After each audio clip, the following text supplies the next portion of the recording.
प्रभाग क्रमांक 11 मधून राष्ट्रवादी काँग्रेस पक्ष अजित पवार गट यांच्या वतीनं विजय अहिरे अ गटामधून तर जीवन रायते ड गटामधून नाशिक महानगरपालिका निवडणुकीला सामोरे जात असून गेल्या 2 दिवसांपासून या उमेदवारांबाबत माघार घेतल्याची अफवा पसरवली जात असली तरी आज प्रचाराच्या अखेरच्या दिवशी राष्ट्रवादी काँग्रेस पक्षाच्या वतीनं प्रभाग क्रमांक 11 मध्ये शक्ती प्रदर्शन करण्यात आलं।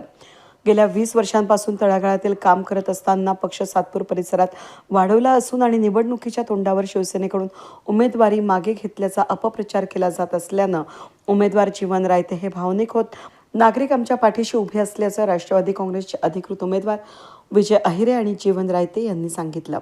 खरं आज आम्ही एक सर्वसामान्य व्यक्ती आहे, तो सर्वसामान्य व्यक्तींना इतका मोठा अन्याय हे जे लोक करताय ते खूप चुकीच्या पद्धतीने व्हायरल करताय। मी सर्वांना विनंती करतो, आम्ही गोरगरीब उमेदवार आहे, सर्वसामान्य उमेदवार आहे, आमच्याबद्दल असे खूप चुकीचे मेसेज पाठवू नको। पुणे असेल तर कृपया करून पाठवू नका।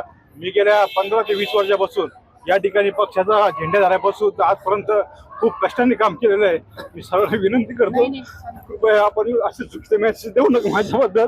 मी खूप कष्टाने पक्ष उभा केलेला आहे, बाकी जे काय घडेल ते लोकशाहीमध्ये नक्कीच घडेल। मी लोकांना खूप विश्वास आहे, परंतु आमच्यासारख्या गोरगरीब उमेदवारांना असा जो अन्याय चालू आहे तो कृपया थांबवा। तुमची लढाई ही पैशावाल्यांचीच, कारण माझ्यासारख्या सर्वसामान्य कुटुंबाची करू नका। आज तुम्ही बघताय माझा 10 वर्षाचा मुलगा सुद्धा प्रचारात उतरलाय, माझी बायको आहे, पूर्ण घरदार माझं प्रचारात उतरतंय, परंतु कोणतरी पैशाचा माज करून हे जे काही व्हायरल करताय कृपया करून तुम्ही थांबवा, हीच नम्र विनंती आहे।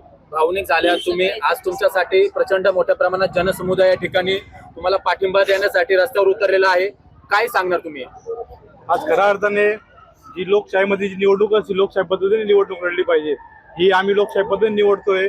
आम्ही कोणता पैशाचा माज महिना करत नाही किंवा कृपया कोणता आज प्रत्येक घराघरात दारादारात जाऊन आम्ही लोकांची विनंती करतोय, लोकांना कन्व्हिन्स करतोय। आज समोरच्या उमेदवारांचे कळालंय, भाजपाचे उमेदवार असो किंवा मनसेचे किंवा शिवसेनेचे उमेदवार असो, यांना कळालंय की आपल्याला कोणी पाठिंबा द्यायला तयार नाही, त्यामुळे आज हे लोक उलटे पालटे कामं करताय। कृपा करून यांनी थांबावं।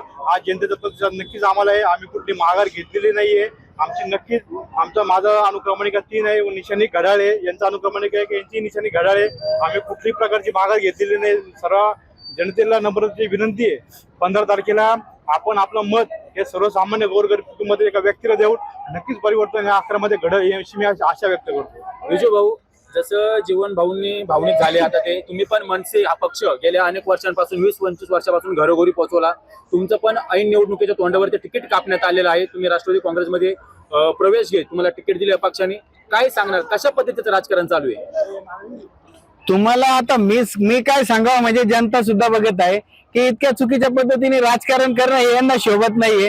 तुम्ही तुमचा पैसा वाटू शकता जनतेला, जनतेचे मन नाही विकत घेऊ शकत। आणि झाला गेल्या काही वर्षापासून मनसे पक्षात काम करताना, तर मी तुम्हाला सांगतो भावनिक होण्याचा मुद्दा मी जास्तीत जास्त म्हणजे विचार करत नाही। त्याचं कारण असं आहे की मला आत्मविश्वास आहे का मला पुढे चालायचं कसं आहे आणि पुढच्या निवडणुकीला रन कसं व्हायचंय। आपण जितकं भावनिक होऊ तितकं त्यांना वेगळ्या प्रकारच्या या गोष्टी वाटायला नको की खचला कुठेतरी, आम्ही खचून नाही आणि जीवन भाऊला सुद्धा खचू देणार नाही। आम्ही पुढची निवडणूक ठामपणे लढू। या शक्ती प्रदर्शनाप्रसंगी प्रभागातील नागरिक महिला मोठ्या संख्येने उपस्थित होते।